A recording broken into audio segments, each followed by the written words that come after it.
Chaos Dwarfs have a lot of strong army compositions, but not all of them work the same. What you should build changes from early to late game. These are the setups that actually work on legendary difficulty and when to use them.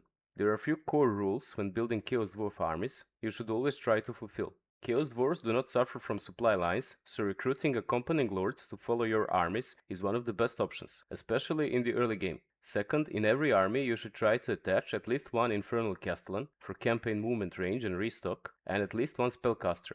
Either Lord or Hero Sorcerer is fine, but which lore you choose depends on the army comp. In the early game, your armies will mostly be Hobgoblins, with few Chaos Dwarf units sprinkled once you unlock capacity for them. Strongest option are full Hobgoblin Archer stack, Sneaky Git stack, and mixed army of Sneaky Gits and Wolf Riders with bows. Which one you will use depends on legendary lord you play and his early enemies, but once you unlock capacity for Chaos Dwarf units, you can start the transition.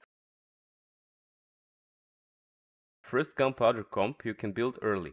The core of the army are magma cannons, blunderbusses, and Chaos Dwarf warriors with Hushed Sorcerer. The rest of the army you can fill with hobgoblins if armaments are tight, or with couple of flyers, war machines, bull center renders, or heroes. This is an all-around solid comp, good against all possible enemies. Magma cannons are best early option, which do solid damage to infantry and single entities. But the true hammer of the army are blunderbusses, which do insane close range damage.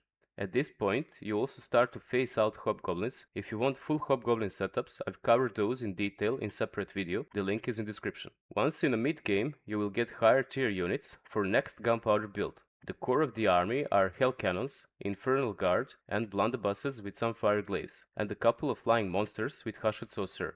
Just like other balanced Chaos Dwarf armies, it has answers against everything. It is a very strong mid to late game army, which holds the line really well and has great range firepower. Flyers help a lot against other missile factions, and they can act as interceptors. However, Hell Cannons are the only Chaos Dwarf artillery that's vulnerable against spawn abilities, since it has crew, so Skaven and demons will be a problem. In mid game, you can also build balanced melee comp. This army is built around Infernal Guard with great weapons, Skullcrackers, and Bull Center Renders with great weapons. A Metal Sorcerer is best option for debuffing enemies. The rest of the army you can fill with more wizards, Torok heroes, or just add more Infernal Guard.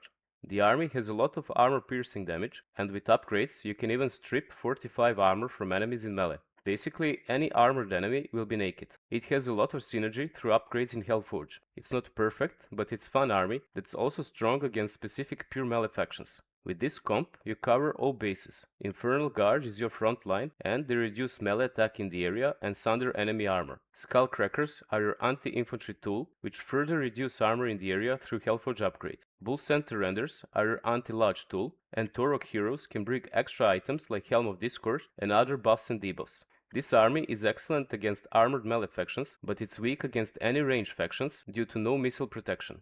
Once in the late game, you have another gunpowder comp, which contains Dreadquake mortars, Fireglaves, and Ironsworn, with Hushed Sorcerer. The rest of the army you can fill with Castellans and Flyers if you want. This is a good army against everything, with overwhelming damage and strong front line. It's a strong, all-around army without any major weaknesses. You should, however, be careful which Dreadquake mortar you recruit. Iron Demon variant is best out of 3. It's as fast as Skullcracker variant, but with Blunderbuss cannon on top. These take 3 capacity slots, but the cheaper option is basic Dreadquake mortar, which is mostly the static artillery piece.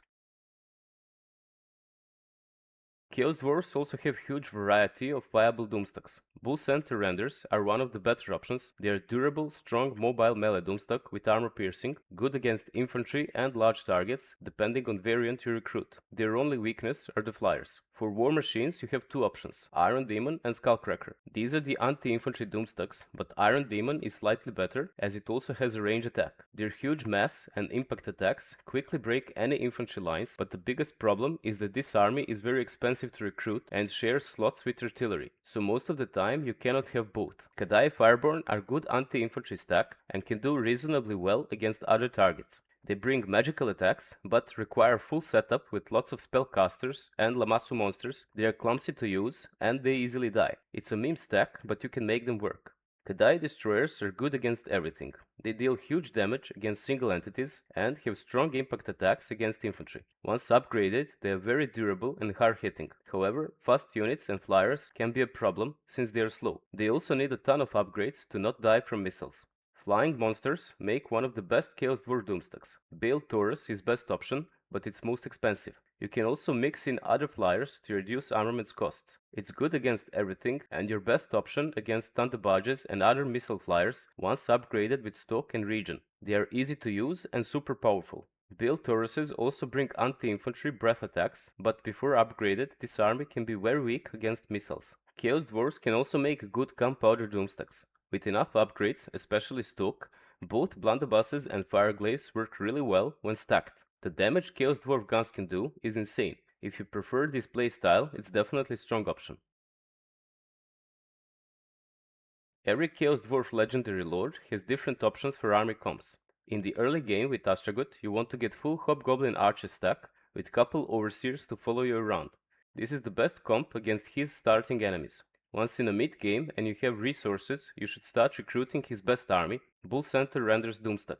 Astragoth is providing 15% ward save to these units and reducing their upkeep costs, making them super effective, together with upgrades from Hellforge. You will use this army throughout the entire campaign. Great Weapons variant is the better option for anti-large, since Astragoth can clear infantry with magic.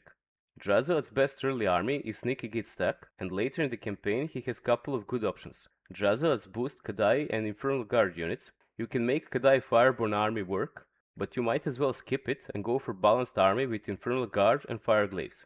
In the late game you can recruit Kadai Destroyer's Doomstack, which is the strongest Drazhoath's army. Also, both Astragoth and Drazhoath can be one-man Doomstacks since they are both powerful spellcasters and good melee fighters. Zhatan provides upkeep cost reduction for all units in the army, so you can actually recruit whatever you want. He is melee lord that can work really well with any balanced Chaos Dwarf composition. His other option is a melee-focused Doomstack, since Zhatan is also providing melee defense buff. You can use him with Skullcrackers, Bull Centers, or Flying Monsters, but his best army by far is Bull Center Torok Hero Stack, one of the strongest Chaos Dwarf Doomstacks. However, this is very late game army, since it's expensive and you will need a lot of major settlements for capacity. But you can equip them with ton of items and make them insanely strong. Their only weakness is auto-resolve, and if you want to learn how to always win with balanced Chaos Dwarf armies, check out this video next.